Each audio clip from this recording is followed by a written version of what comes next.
Charles L. Allen wrote,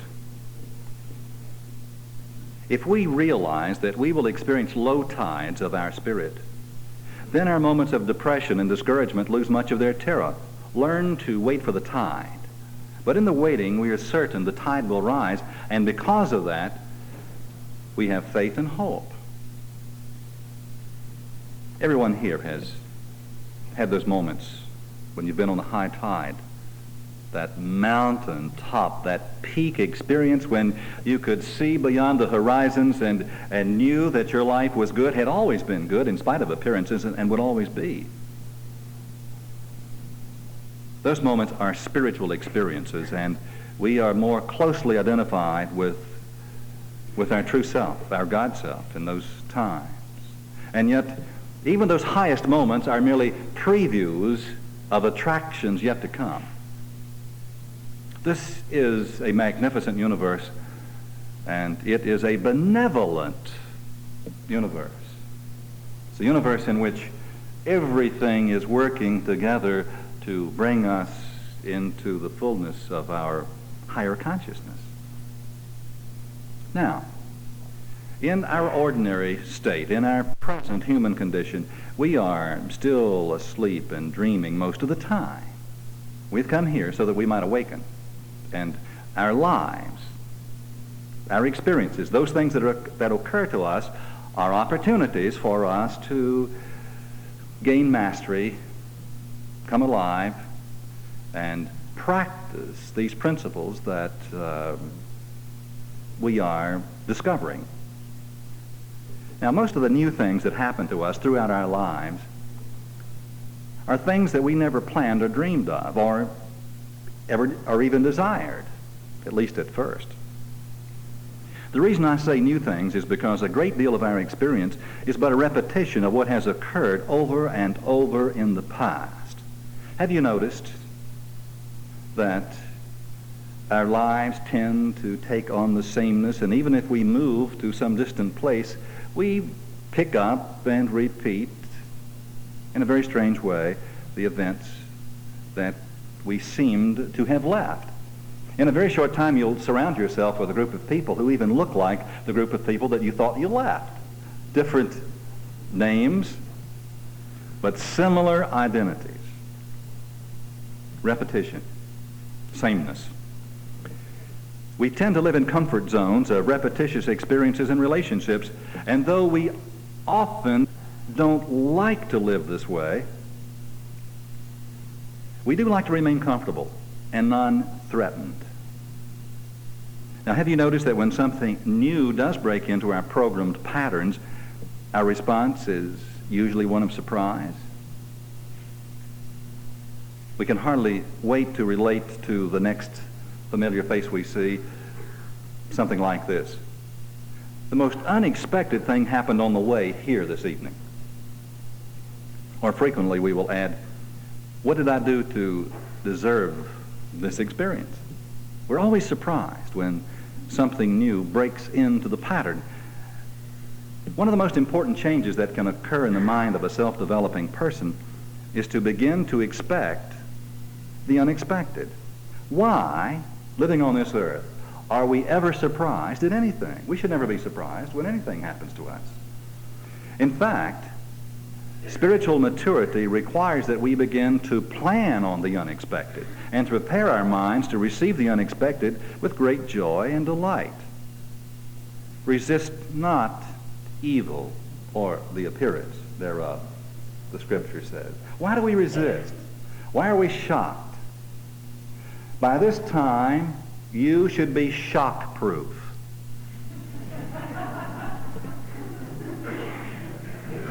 You should be. And if you're not shock-proof, I can promise you, you will be shocked until you become shock-proof. And you'll be surprised until you stop being surprised. That's the way life is. It is rigged, but in our behalf. Expecting the unexpected with anticipation is the only way that we can grow. And this is the way that life tends to bring us most of our unknown good and our unknown knowledge. There's a tendency for us to not want to learn anything that we don't already know. We resist knowing what we don't already know, and if we don't have it in our lives, then we resist that thing, that experience coming into our lives. Expecting the unexpected with equanimity will add excitement to your life and will rid you of unnecessary pain and suffering.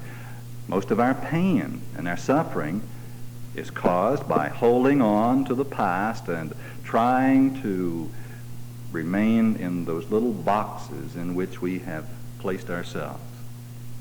Now, chapter 2 of Marcus Bach's book, The World of Serendipity, is titled Expecting the Unexpected.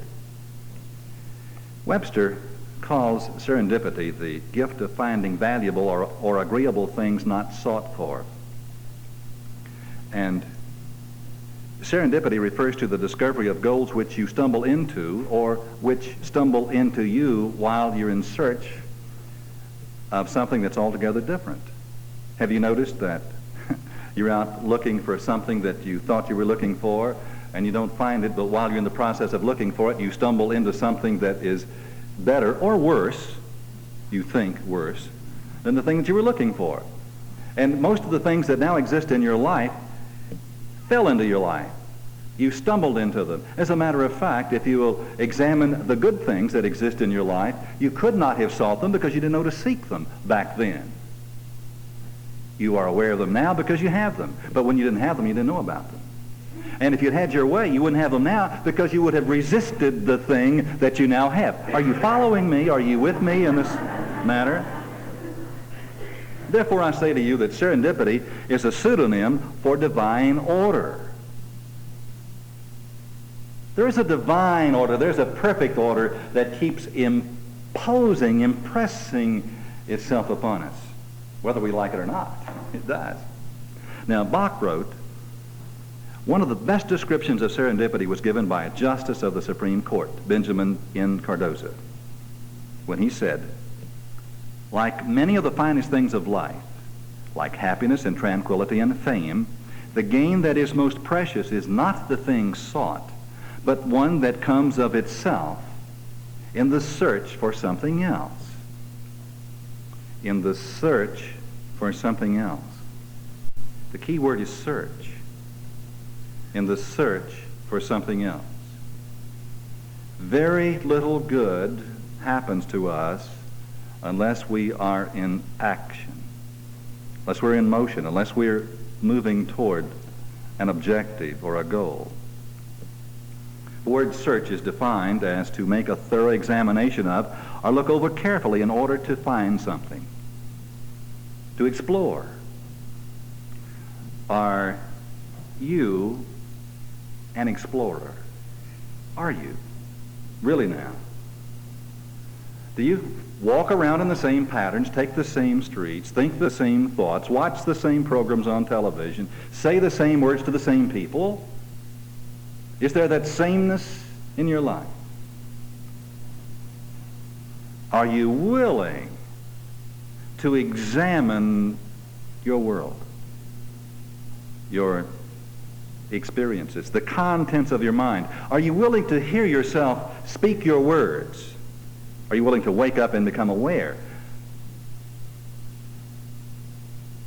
Search means to make a careful examination or investigation of, to probe, to make a thorough checkup, to scrutinize, and to become an explorer, a discoverer, is one of the most exciting things that can happen to us.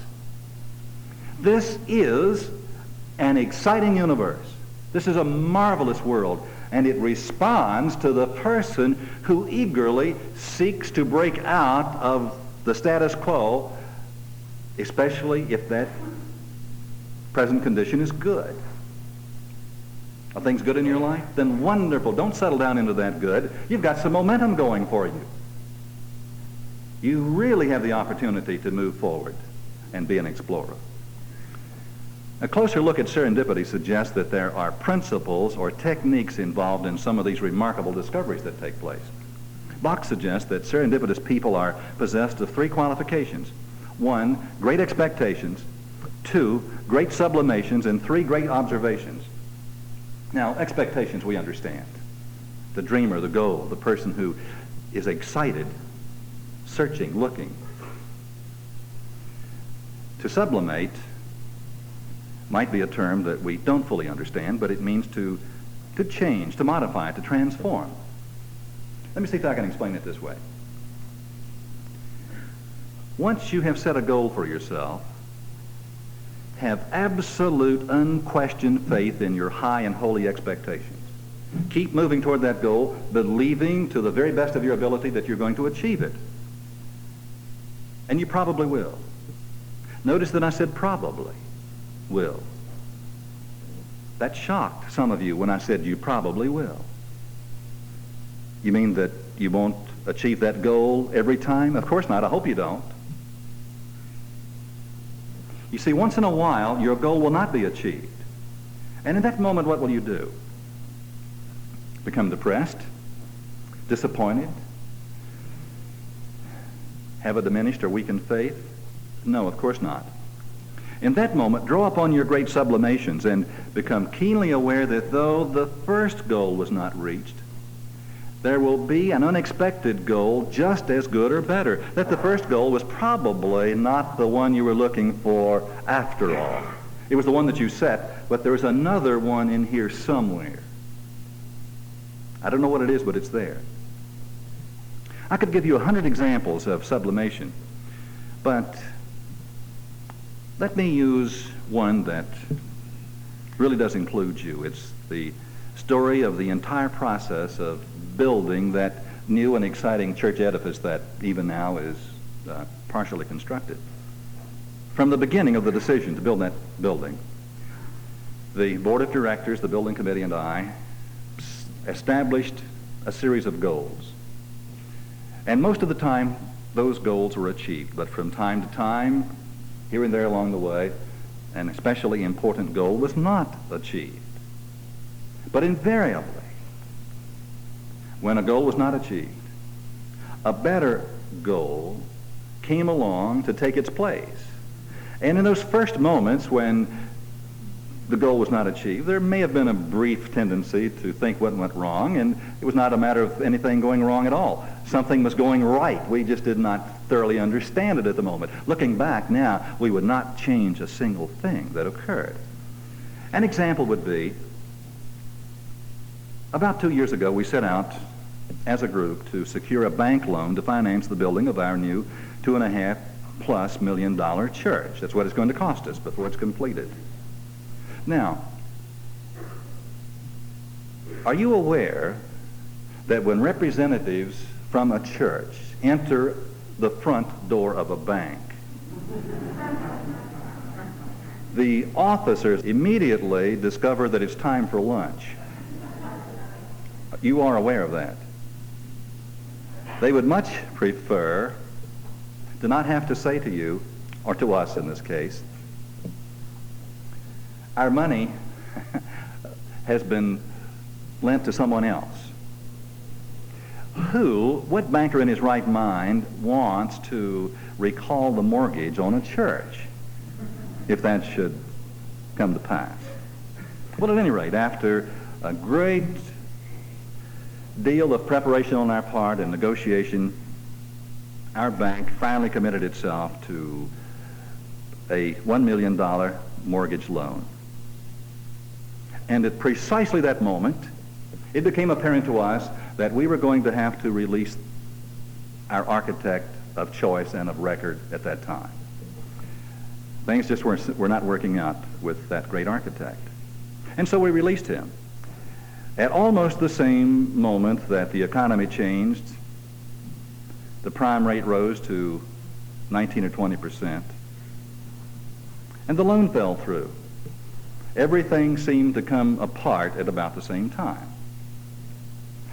And yet every bit of it was working together for our good. In time, we discovered that financing with church bonds became our first choice. And all the effort we had made for the financing through the bank had totally prepared us to move effortlessly into the borrowing of the exact amount that we needed from, guess who? From you. From all of you here and a number of other people who are not here with us this evening. And we borrowed $1,500,000 from you. It's been the greatest thing that has ever happened to us because of the fact that you've been able to participate, and you have let us borrow your money at 12% interest, which was good for you, but it was great for us because it was much better than the 18 or 19% that we had been faced with in the past. Serendipity. Serendipitous. And yet, goal after goal was not achieved, but something better took its place. Bach is an author, and he says that every once in a while a manuscript comes back. And in that moment, he draws upon his capacity for great sublimations. He said that in 25 years of writing, every manuscript of his that was rejected eventually turned out advantageously for him. He either improved it, profited from the rejection, placed it elsewhere, adapted it for radio or for television, or benefited in some discernible and remarkable way so that later on he was glad that they rejected his manuscript. The early disappointment ceased to exist for him. He said, I can only conclude that if things work out this way with manuscripts, they must work this way with life. If we are sincerely serendipitous and hold to both great expectations and great sublimations. Okay, 2 rules. One is that you must be filled with great expectations that are never diminished. If your goal is not achieved, your expectations are not diminished. But you have the capacity to modify or to change or to alter your plan or your goal instantaneously, just like that. There's also the matter of great observations, one of the rules for the serendipitous mind. The princes of Serendip, from whom the word serendipity originated, developed this third quality to an amazingly high degree. And remember that you are a prince or a princess of Serendip in disguise. But you are. Now, the 3 princes began to see such immense possibilities in the power of observation that some people insisted they were either clairvoyant or spirit-possessed, and they were. They could see clearly into the heart of every situation because they were possessed with the Spirit of God. The story goes that on one occasion, they met a man who had lost his camel. Now, in those days, losing your camel was perhaps even worse than having someone steal your automobile today, because at least we have insurance. And that man did not have camel insurance. And he was quite concerned, and so he asked the princes if they had seen his camel. And they said, was your camel blind in one eye? He was, the camel driver said. Did he have a tooth missing? Well, he did. Was he lame in the right hind leg? Quite so, said the man. And was your camel carrying a load of honey on one side and a load of butter on the other? Correct, said the camel driver. How did you know? Well, we saw your camel some time ago, and it must be somewhere just behind us there along the road. Now, the truth of the matter was that they had not seen the camel at all with their eyes. And when the camel was not found, they were accused of having stolen the camel. And the emperor had them arrested. But they were able to explain to the emperor how they had discerned the story of the missing camel. They explained that they had noticed camel tracks which showed the right hind hoof was making a dragging mark in the road, so obviously the camel must have been lame. The camel was blind in the right eye because only the grass on the left side of the trail had been eaten, although the grass on the right side was more lush. Cuds of grass left along the highway betrayed the fact that the camel must have had a missing tooth. As for the honey and the butter, well, they had observed that on one side of the trail, great swarms of flies had been drawn by the scent of honey. And on the other side of the trail, ants had been attracted to the telltale signs of melted butter. Well, the emperor was greatly impressed by their powers of observation, and he said, although you have not achieved the goal that you set out to achieve at this moment, you have achieved an even greater goal, because I will exalt you higher than all the people of our kingdom, and every person in the kingdom will come to know you. Now, few were the subjects who did not know about the wonderful princes of Serendip. What does that story have to do with you? Begin to observe what's taking place in the world around you. Begin to be aware of other persons. Let go of the mechanical thoughts, the boxed-in attitudes that have locked you into your own sameness. And you'll become the most exciting person in the land of Serendip. I guarantee it, because that's the way it works. Were you here last week when I forgot how to pronounce apocatastasis? Were you? I was here last week when I forgot how to pronounce apocatastasis. Have you ever had a word that got sideways in your mind? Well, apocatastasis is the serendipitous secret that in every seed of seeming tragedy is hidden the fruit of glory and reward.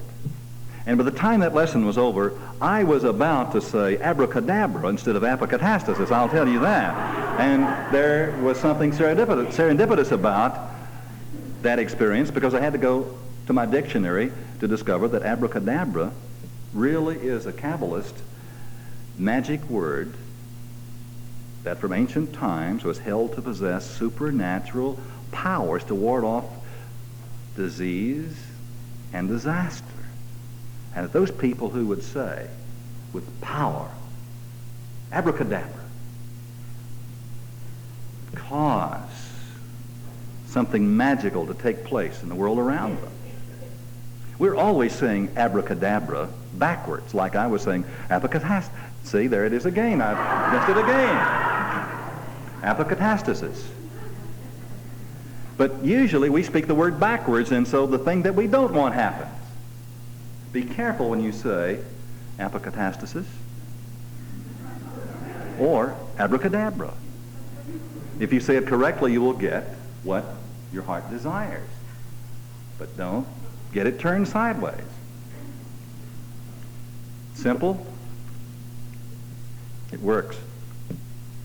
I called A.E. Martin. Remember that I told you the story of A.E. Martin from Oklahoma City, who caused me to start this series of lessons on the secret power of serendipity. And so I called A.E. to thank him for what he did. And while we were talking on the telephone, he said, "Let me tell you my most recent serendipitous experiences." He said, "Last week I signed the papers on what may be the biggest opportunity that I've had in my entire life." He continued the story. "A friend of mine had an appointment to have lunch with me about a month and a half ago. And he called me up on the morning that we were to have lunch, and he said that he was sorry, but he had forgotten to look at his appointment calendar the previous week and had already made a commitment to go to lunch with another person, someone that I did not know.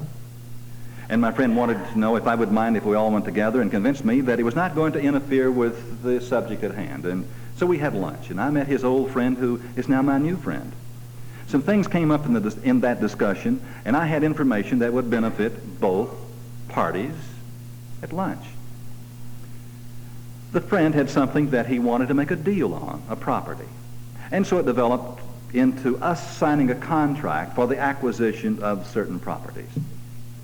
Then just 3 weeks ago, I was having lunch at the Petroleum Club, and the people I was supposed to meet were about 30 minutes late. And I looked across the room and saw an old friend of mine there who was having lunch by himself, and I invited him to have lunch with me. And he asked me what I was doing, what I was into, what great things were happening in my life. And I told him that I was in the process of acquiring some property, that my friends would be along in about 30 minutes and we'd be having lunch together.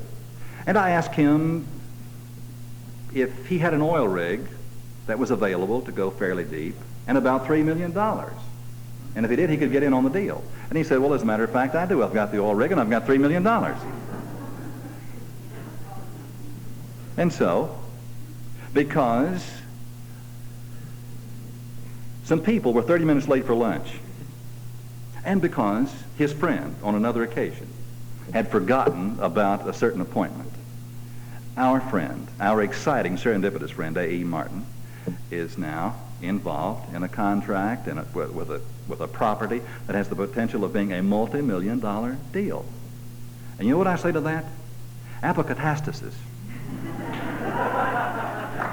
Abracadabra. Wow, serendipity. But that's the way life is, if you believe that that's the way life is. If you are a dealer in life, if you're looking to make a deal with life, if you are expecting something exciting to happen to you, it will, it must. That's the law. If the thing that you expect doesn't happen, don't be dismayed, because something more exciting will happen than the thing that you expected. I do not believe that serendipitous events occur by chance or accident, or that serendipitous events are exceptional. They are the rule of life. But I do believe that they must occur by the rules that fulfill the conditions of serendipity. Serendipity has its rules. Everything in life has its rules. And you go with the rules, and you will have the experience. I agree with Marcus Bach that chance is a nickname for providence. Anatole France once observed, chance is the pseudonym that God uses when he does not want to sign his name. Don't you just love that? Most folks like to believe that life has stacked its deck of cards to deal them a losing hand. The deal that they're going to get is a bad deal. And they believe it, and they expect it, and they get it, and it's serendipitous in reverse. That is not being able to say, what was that word? Abracadabra. See how it works? Every time you miss it, you'll have a wrong experience. Now, if you believe in the fickle finger of fate, and would like to convert the fickle finger of fate into the finger that does the walking through the yellow pages to select your next personally chosen miracle, then there are three conditions that must be adhered to.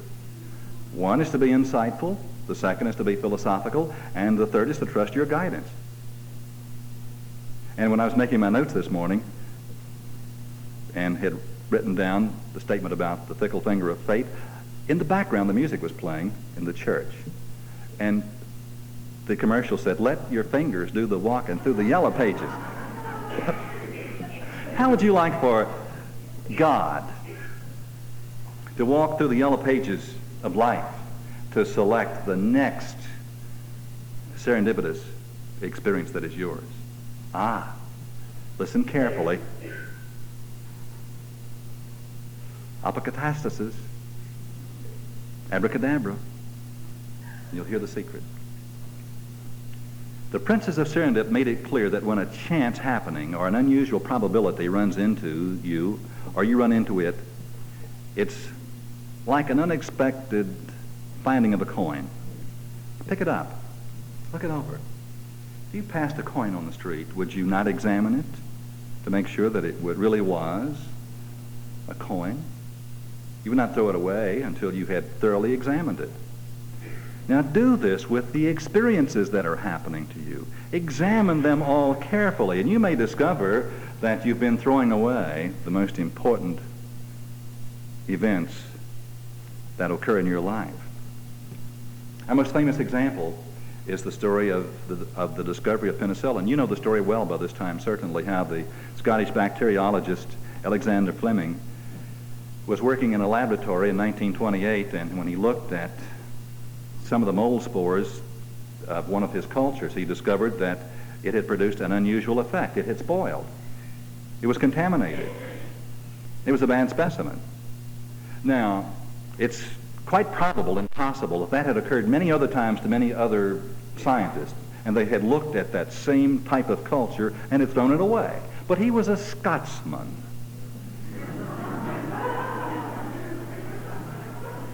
He was not going to throw something away because it was spoiled. And under the microscope, he discovered a remarkable happening. The culture had stopped a small army of disease-producing germs dead in its tracks. And he said, something unusual is happening here. You think he was looking for penicillin? Absolutely not. How can you look for something if you don't know it exists? No one knew about penicillin or this activity. He was looking for something entirely different. He wasn't sure exactly what he was looking for, but it was not what he found. But he had the capacity, the ability to examine, to inspect, and to evaluate. Look at your life carefully. You may have been throwing away your equivalent of penicillin because you said it's spoiled. Bad experience. Put your experiences under the strong magnification of your own mind. Now, secondly, by all means be philosophical. Many were the times when the wayfaring princes of Serendip ran into things that did not immediately pay off. The bank did not finance their deal.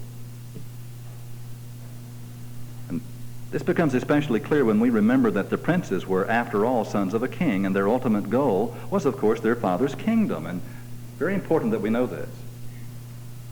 You are a prince or princess of Serendip. And we're returning to our Father's kingdom, which means that our spiritual consciousness is the most important thing in our life. That's our journey, that's our goal, and that was theirs too. The development of their consciousness was their goal. Therefore, they understood that everything that happened to them along the road of life was important to the development of their consciousness. All that they had was their consciousness. Everything contributed to the growth of their consciousness, to the expansion of their consciousness, and to helping them to achieve their ultimate destiny or goal, which was to return to their Father's house, their Father's kingdom. Now, if you have developed this philosophy, you will discover that nothing can work against you. All things are working for you. And along the many miles and years of your own journey, in a foreign land, meaning in strange places, you go into a foreign land every day, don't you? Isn't it rather strange out there where you go? You will discover, as they did, that your most important resource is your outlook on life. The only thing that you have going for you permanently is your own attitude, your own outlook on life. And every event that occurs will take a new meaning. The idea that every event and every situation can be sublimated or changed, converted to your personal good, is one of life's greatest philosophical or spiritual discoveries. And only a few people know this. Nothing is working to your disadvantage. The cards, the deck is stacked. And you have a winning hand. Believe it.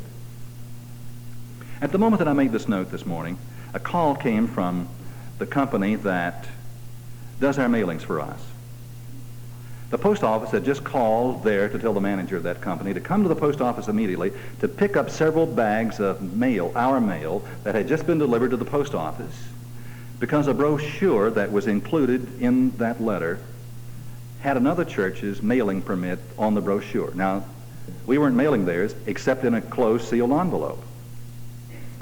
The lady at the post office and her supervisor were adamant. And the man who called me said the only solution was to eliminate each of those brochures from each letter, to go down and pick them all up, take them back out, slit them all open, which destroyed the mailing. And it was time for the mailing to go. And we had spent not only a lot of money, a lot of time, a lot of effort. And we would have had to have started all over. And it was one of those ridiculous, unreasonable things that occur daily in our lives. Well, having this powerful tool of consciousness at my fingertips, I said to the man, let me try. He said, okay, but it won't do you any good. I work with those people all the time, and in this case I begged them and I pleaded with them, and they said, no, it's the regulations of the Postal Department, and that's the way it is. But I knew that there was a way. There's always a way. Is there not always a way? We may not always find it, but the way is always there. And so I called and the certain number at the Postal Department. And the supervisor answered the telephone. And I said, this is very serendipitous. I said, abracadabra. Apocatastasis. Because I knew that something powerful was about to happen. And I said to this man, we are very sorry that we have caused you this problem. And he said, what problem have you caused us? And I said, this problem of getting the brochure of our other church in Florida into our mailing. And we were so innocent in what we did And I've looked around to see whose fault it was, and I really cannot find who was at fault, except if there's any fault, it is mine. It certainly is not yours. It's not the postal department's. And he said, well, I'm sorry, but there's nothing we can do about it. And I said, surely there is some answer, there's some way that just this one time we can let the mail go through. I have read that the mail always goes through. And he said, where did you read that? And I said, there was...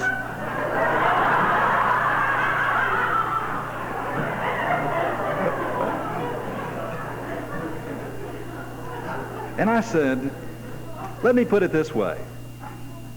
If you were me and if I were you, what would you suggest? What would you do if this was your mail? And he said, oh, hell.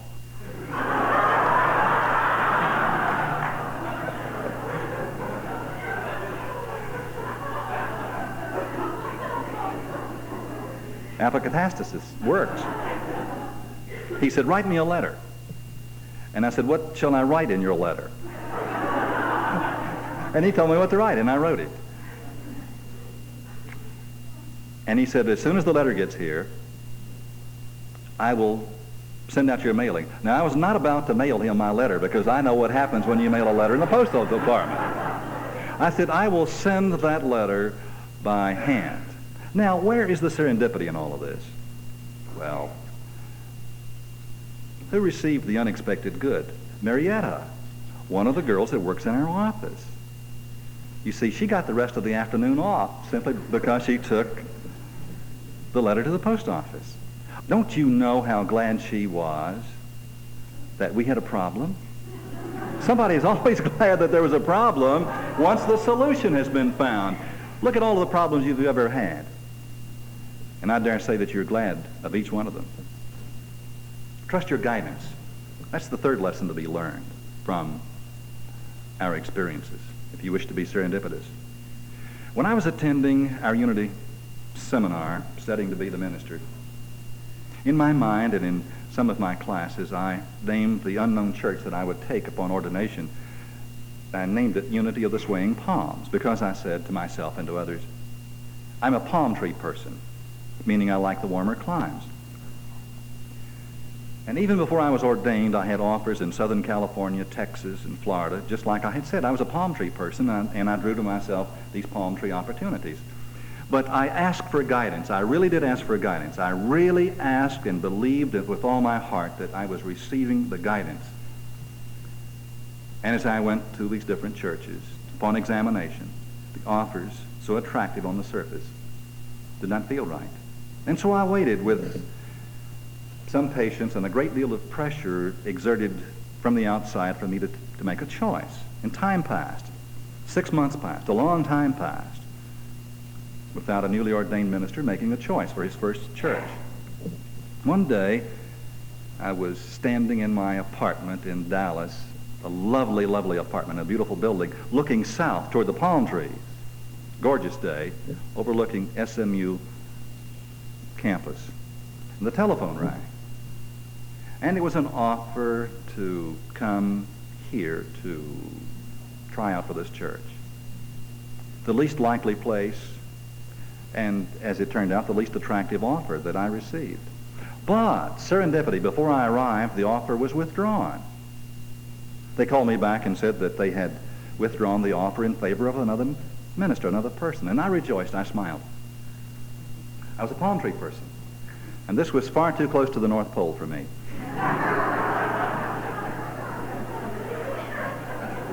So I came here that first Sunday only because I had made a commitment to come and speak, and I would come and speak and then head south again. In the middle of my talk, standing exactly where I am at this moment, having asked for guidance, I had an overwhelming feeling that I was being guided and directed, and this would be the place where my ministry would begin. And I was talking to the people, only a few gathered here.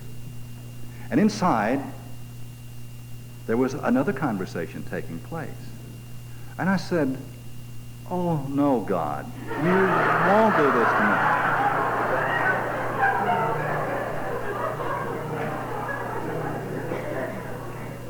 And my guidance, the voice said, you asked to be guided to the very best place on earth for you, and here it is. The choice is yours. Take a good look. Be insightful. And I also became very philosophical.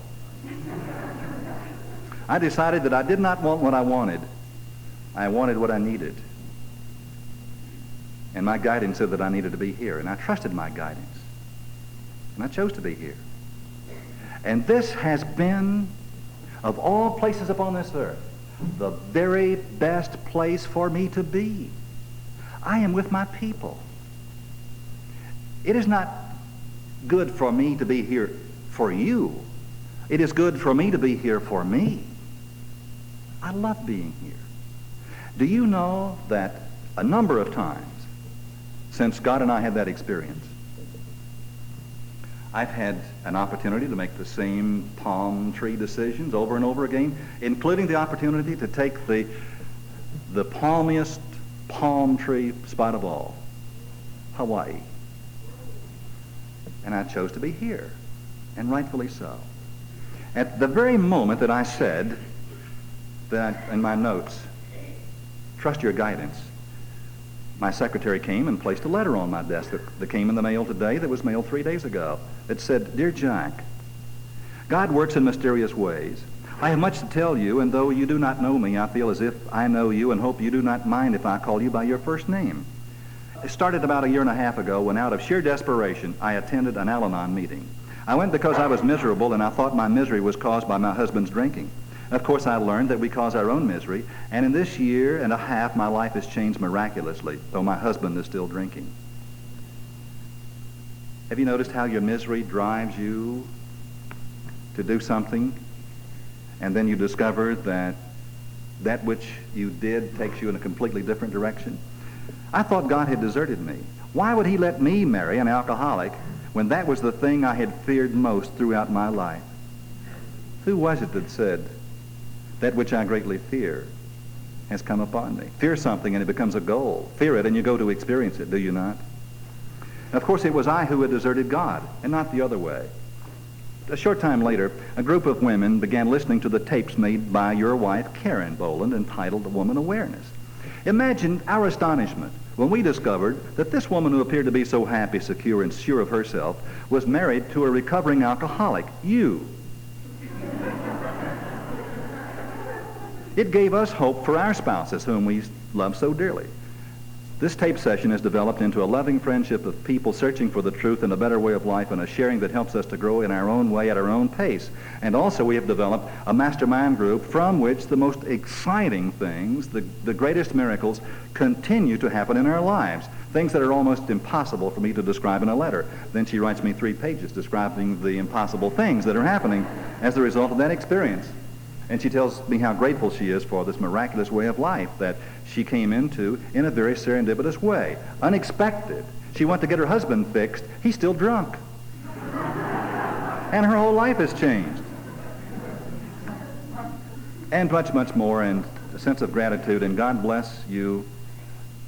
And she signs her name, Judy. Exciting. Robert Browning, in one of his statements, described the serendipitous spirit quite well. He described you. You are a prince or a princess of serendip. And he said, to see a good in evil and a hope in ill success, to sympathize, be proud of their half-reasons, faint aspirings, dim struggles for truth, their poorest fallacies, their prejudice and fears and cares and doubts, all with a touch of nobleness, despite their error, upward tending, although weak. Upward tending. Upward tending, my friends. Everything in this universe is up. Go out to meet your good because it is there. And if in a moment you do not see it, do not despair. Keep walking with a smile on your face. And it will be there to meet you. And you'll be so glad that what you found was not what you were looking for. And that's the way it really is. God bless you.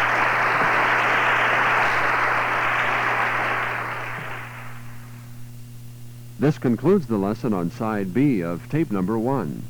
Now proceed to tape number 2 for the continuation of The Secret Power of Serendipity.